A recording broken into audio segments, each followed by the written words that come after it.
Doctor Sarvesh Kumar CS, Kanpur संवाद news network. आज की राष्ट्रीय समाचार बुलेटिन में आपका स्वागत है।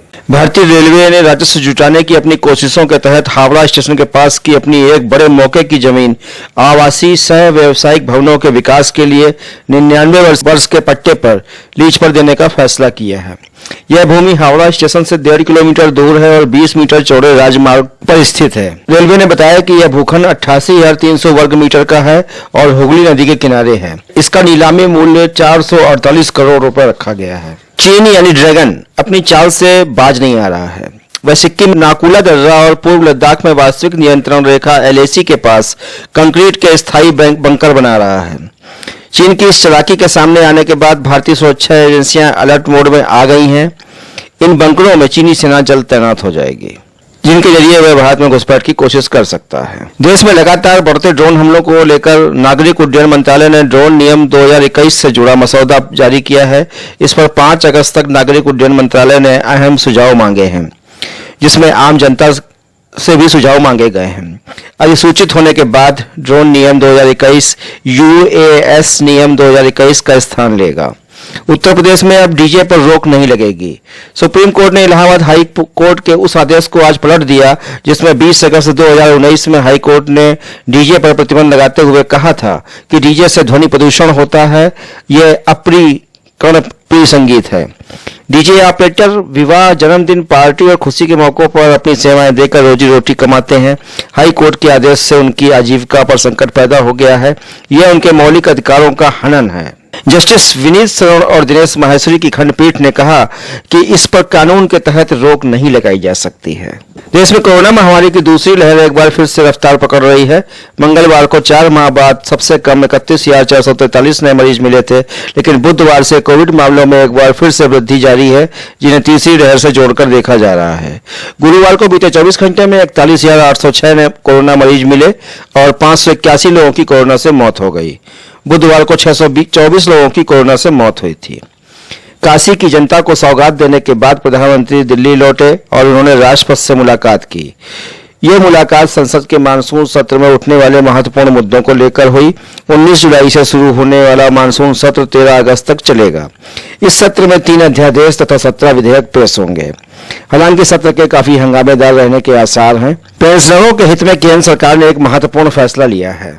सरकार ने बैंकों को निर्देश दिए हैं कि वे खाते में रकम आने पर इसकी सूचना पेंशनरों को SMS व ईमेल के जरिए तथा WhatsApp पर भी दे सकते हैं। प्रधानमंत्री नरेंद्र मोदी ने गुरुवार को 15 जुलाई को अपने संसदीय क्षेत्र वाराणसी में 1583 करोड़ रुपए की 200 से अधिक योजनाओं का लोकार्पण व शिलान्यास किया। इसमें बहुचर्चित रुद्राक्ष कन्वोकेशन सेंटर से लेकर सड़क और भवन निर्माण की कई योजनाएं शामिल थीं।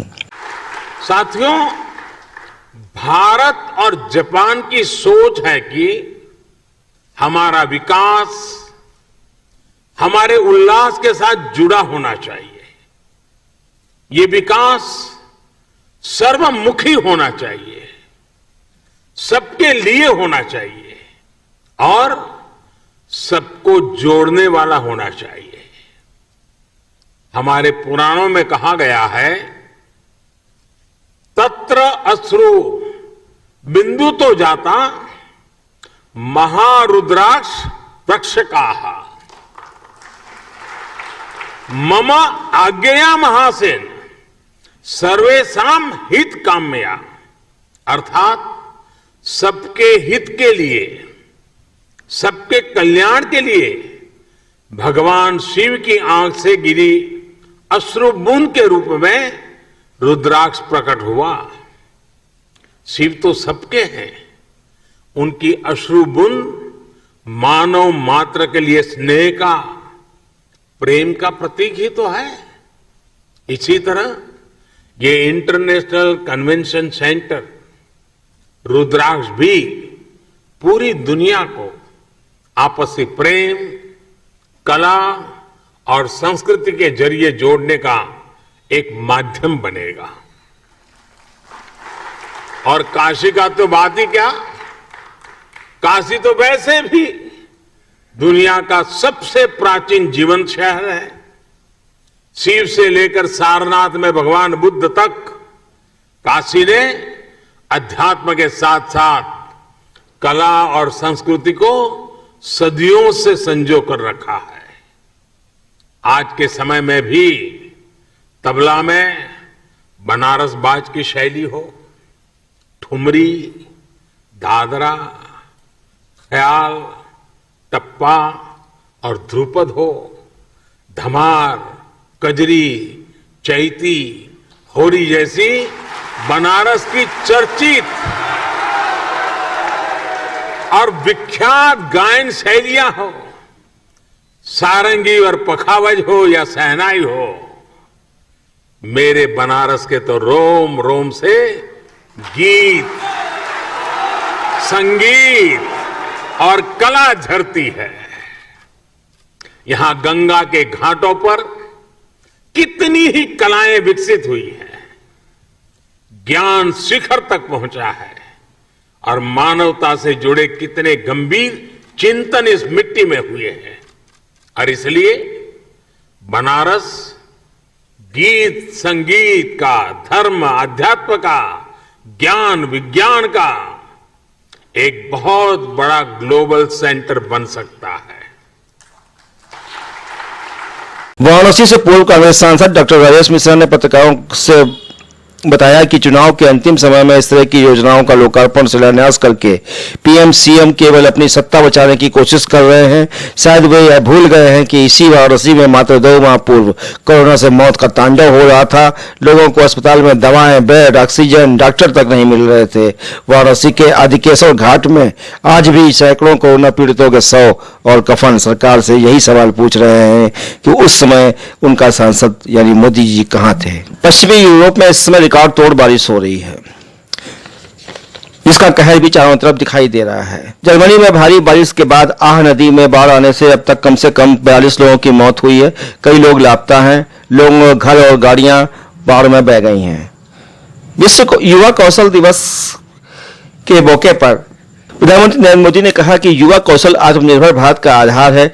स्किल के जरिए खुद को और देश को आत्मनिर्भर बनाना है।